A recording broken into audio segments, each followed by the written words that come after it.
Hi everyone, welcome to day 2 of the FIBA World Cup qualifiers held in Kingston, Jamaica. Today's score was 81-97 Canada. I have Canada coach Nathaniel Mitchell and player Marcus Carr with us today. We'll start with everyone's thoughts on tonight's game. Coach, go first, please. First of all, it's an honor to come back to Jamaica and coach a game. My mother and father were both born here, so just to get the opportunity to come and coach and represent my family that's spread across the country is amazing. And as far as the game, it was a tough game. I thought they were really scrappy, tough team to play with against, great environment, and they played really hard. I thought our guys came out to play well today, and they shot the ball well really early, gave us a chance to take command of the game. And I thought we were physical. I mean, they got a big guy down there, Kofi. He's tough to handle. I thought our guys did a really good job trying to keep him off the free throw line, keep him off the glass. So I want to give a lot of credit to our guys and how they prepared for the game and played the game today. Go ahead, Marcus. Yeah, a lot of the same sentiments that Coach said. I'm of Jamaican descent as well. Both my parents were born and raised here. All my family's from here, so it's definitely an honor and a blessing to come here and play in front of family I haven't seen in a while, and also just to see how the game's grown in Jamaica. Basketball is definitely growing at a rapid rate. I remember coming here when I was real young, maybe 10 years old, and driving around for a long time trying to find an outdoor court, and now we have events like this. Obviously, Team Jamaica being the team that they are now, having a lot of great talent and competing at this level, so it's really great to see.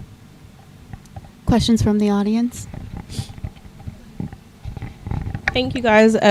It's really interesting that you're both got Jamaican heritage. Imagine if we all stayed in Jamaica. That's a madness. Anyways, Donna from London, England. Coach, earlier you mentioned that the team did a really good job in holding Kofi down. So by quarter 2, he had 3 fouls, and then obviously he got fouled out. Talk to me about what you think would have happened if he didn't get those fouls quite early on. Do you think there would have been much difference in the score? Yeah, for sure. He's a good player. He impacts the game. I think anytime a guy gets in foul trouble, there's offensive tactics to go at him to put him in foul trouble. I think there's no different than when our bigs were guarding him and he got our bigs in foul trouble. So, I think it was just a point of emphasis to make it tough on him. We weren't coming in here thinking, let's foul him out and we'll be good. No, it was defend him, make it tough on him, rebound the basketball, try to keep him off the glass because he's an excellent offensive rebounder. And we just played the game, and we respected this team, how well they played and how hard they play. We were trying to rebound tonight, and they had 20 offensive rebounds, so we didn't do that, but we made shots. So, again, really proud of how the guys responded tonight. Thank you. Quick question. Am I on? Okay. How helpful was it that your side got into a shooting rhythm as well as they did early? What was key? Either of you. Okay. Yeah, no, it was definitely huge. Coach kind of touched on it before the game, just before we went out in our last meeting, just have confidence in our work and have confidence when we step on that court and know that we can make plays and knock down shots. So we saw that translate early. I think in our last game, we didn't start the game shooting too well, and we saw that the position that put us in. So we wanted to come out today and make a different effort for sure. So we came out, guys knocked down shots early, and it gave us a good chance to set up the game the way we wanted to.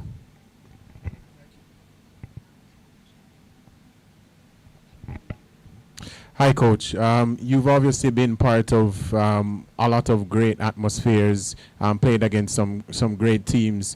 How would you describe the Jamaican team in terms of just their overall grit and also the atmosphere in terms of compared to the ones that you've seen over the years, whether in the NBA or in FIBA? Across the world, you got everything that's different. I'm going to be super biased because I just love the energy and it's my culture. So it's going to be, for me, always an amazing time to just kind of remember and see. And I remember calling my mom just before I said, Mom, I'm like coaching a game in Kingston and like I'm playing against Jamaica. It was kind of cool. Atmosphere was great. The crowd was great. Even if the game got a little bit out of hand, right, they were still in it. It gave the team a lot of energy. And, there's a lot of support. And when we played them again in June, like, probably half the stadium is going to be Jamaican down here in Toronto because we have a lot of people in Toronto. So, again, great atmosphere. You guys did a great job putting it on and, can't wait to come back. Coach, when Jamaica made that late run in the fourth quarter, what was key in terms of just ensuring that your guys stayed composed and just withstood the kind of momentum that Jamaica was building, especially with the crowd behind them?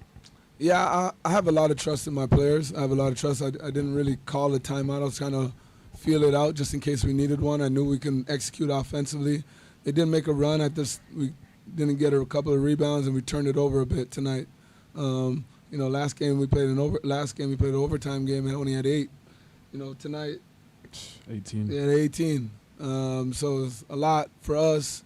It wasn't really expected, but again, when you have guards that have been playing on the road in hostile environments, it's helpful. It gives me a lot of trust as a coach to, let the ball go and let them run their thing and get quality shots. All right, Simon from Action Jamaica and Job. A question for Marcus.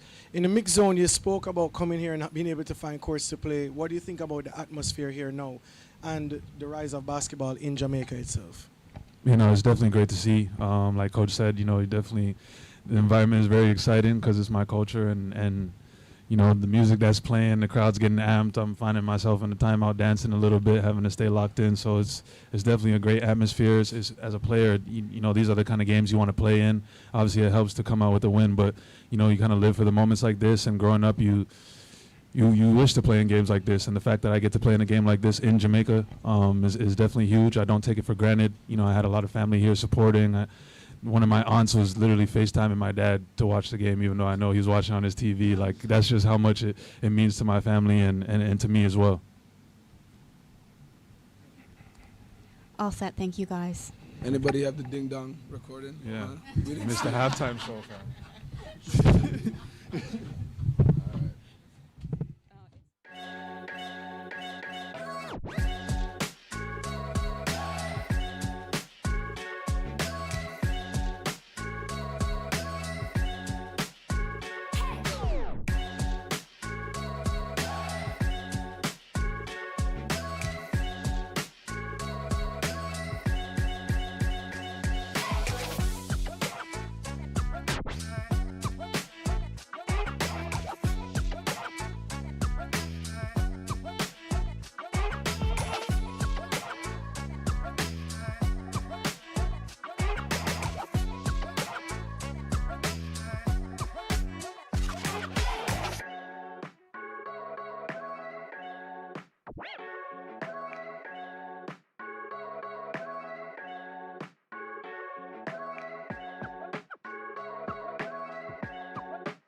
Coach, please go first.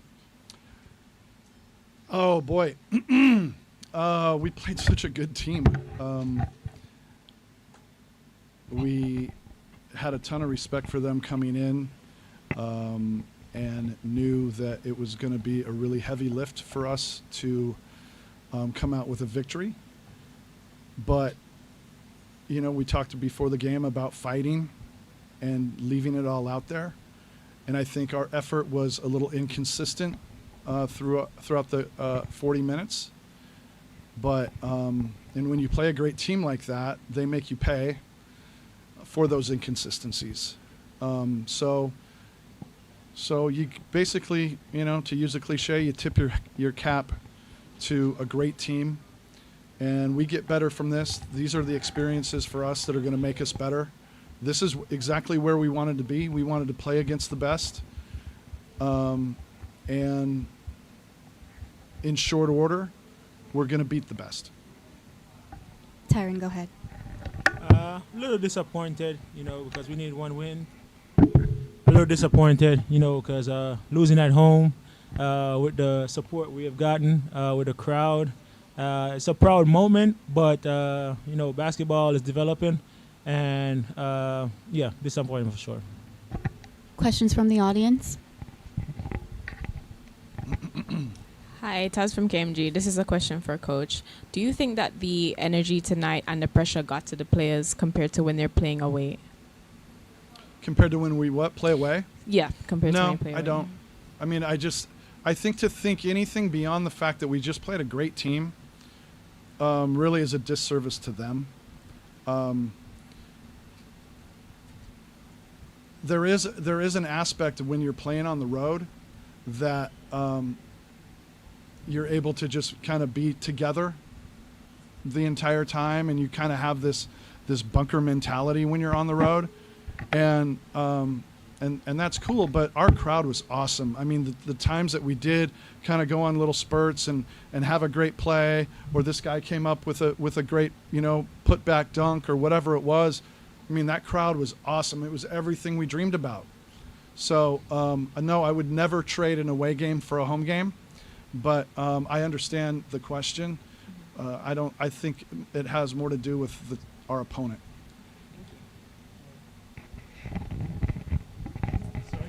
Taron, there was a point in the game where you looked like you were really angry. You wanted to take the game on by yourself. Was that a perception or was that fact? And two, is it that you were trying to build the energy within the team to get that kind of energy, especially on offense? I was trying to pull the team along with me, try to give them energy and just tell them, you know, just follow me, the same aggression, the same intensity. I'm trying to be the example of what we need in order to win games at this level. Because at this level, you know, sometimes a team might be more talented than you, but effort, especially in front of your own crowd, your family, you have to give effort. And I feel like we came out both games lacking effort. Yeah. Coach, last game you spoke about not feeling it or the team not being in it before the game. What was it like before this game today, coming, knowing that you're going to be playing a better opponent than you did last time? Yeah.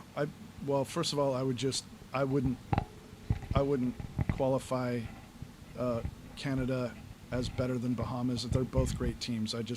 They're both great teams. So I don't want to diminish the talent on the Bahamas team.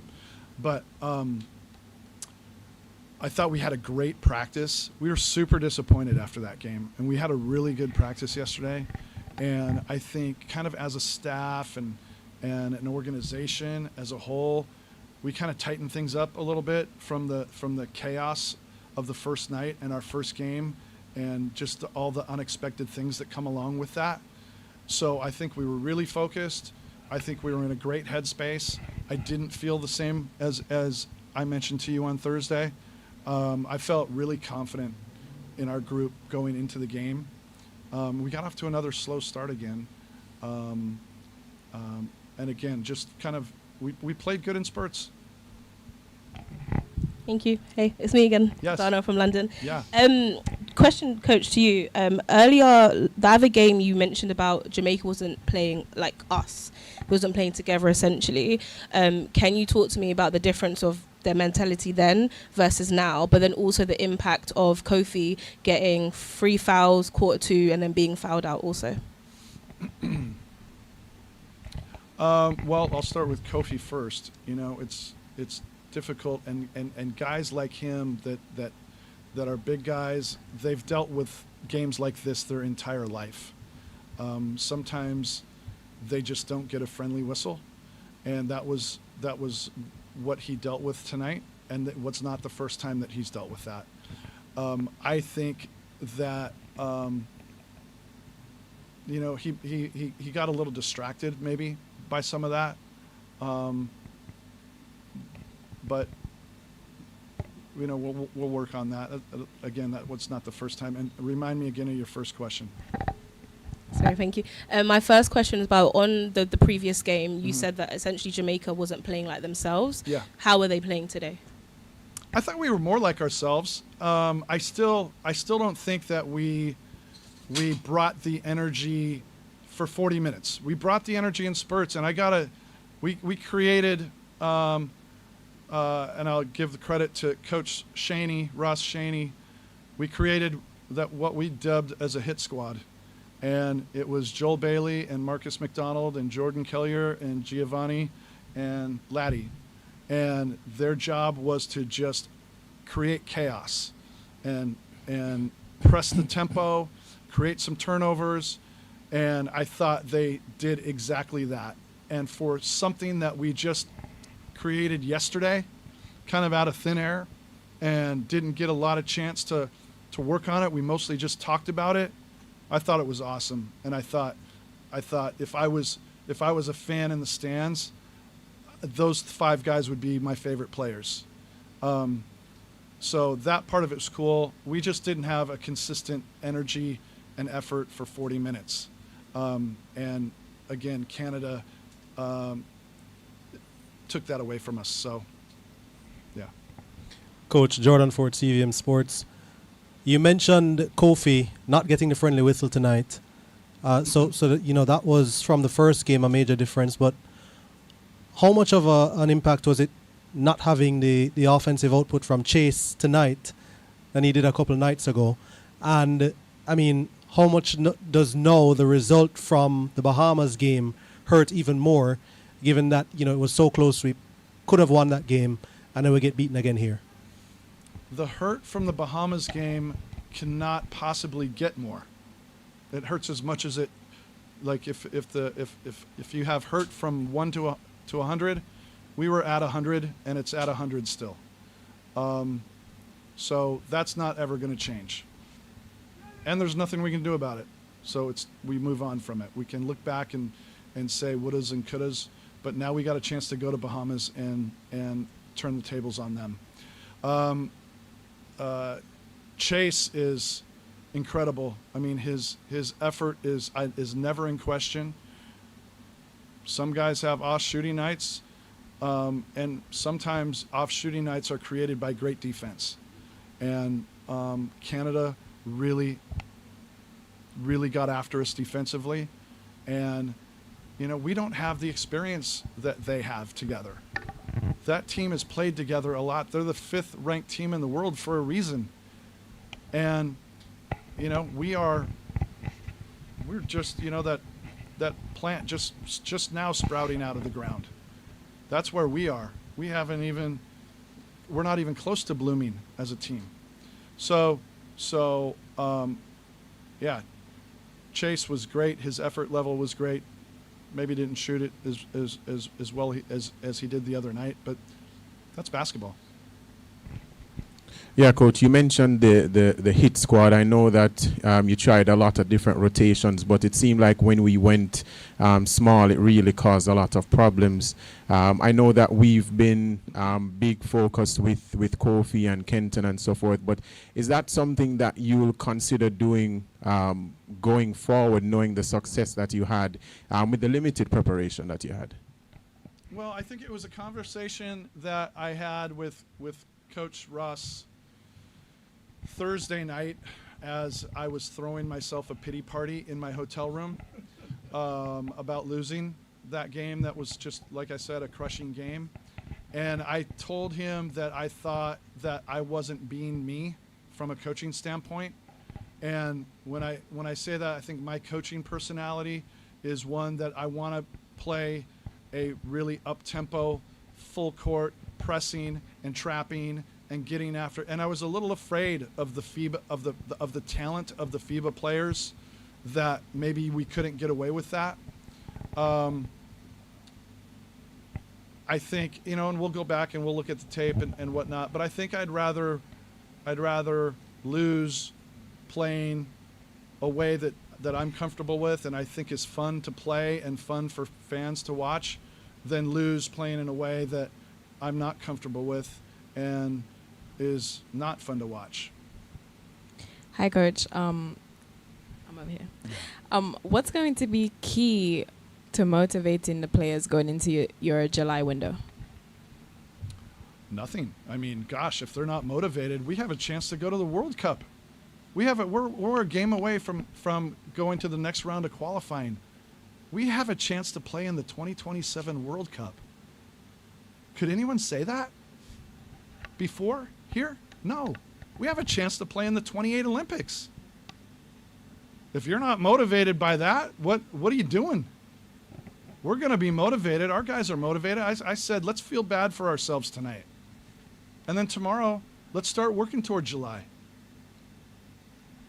Coach, based on other results, you probably will have to win at least one of your remaining 2 games to make it to next round. Mm-hmm. How do you go about preparing the team looking ahead to those 2 games against Bahamas and Canada? We just got to get better. We got to get more consistent. I think it starts with the coaching. It starts with me and our staff. We've got to get a more clear message about the way we want to play and who we are. You know, I'll be honest with you, it's difficult in such a short amount of time when, again, we're such a new team together. It's really hard to do all that much. And so these teams like Canada and Bahamas and Puerto Rico, all of whom happen to be in our pool, have been doing this for a long time. And so when they're making adjustments and changing things up, it's all stuff that they've already worked on. We're doing stuff on the fly. Like I said, we put a hit squad together yesterday, right? We're talking about different on-ball defenses that we haven't had a chance to work on. You know, like having faith that our guys can just kind of do it on the fly. Well, the more we're together, the more we can work on all this stuff. Hope that answers what you were asking. Yeah, Coach. Taron, Coach has spoken a lot. I wanted to ask you, from a player's perspective, what's the biggest takeaways have you taken from these 2 games that will make you guys better for the next round of competition? The biggest takeaway is we have a lot of work to do. It's good to be humbled so we can grow, because I think after the 2 wins in Puerto Rico, we got a little big-headed. So we're humble right now. We have to go back to the drawing board and fix our defensive issues, and also be more composed against these tough teams who are ranked ahead of us, especially on the offensive end, like executing the right way. But the most important thing is we got to fix our defense. All good from the audience? All right. Thanks, guys. Thank you. Thank you to the press. Thanks for being here, everybody. Appreciate it. Next time we'll have an air-conditioned room.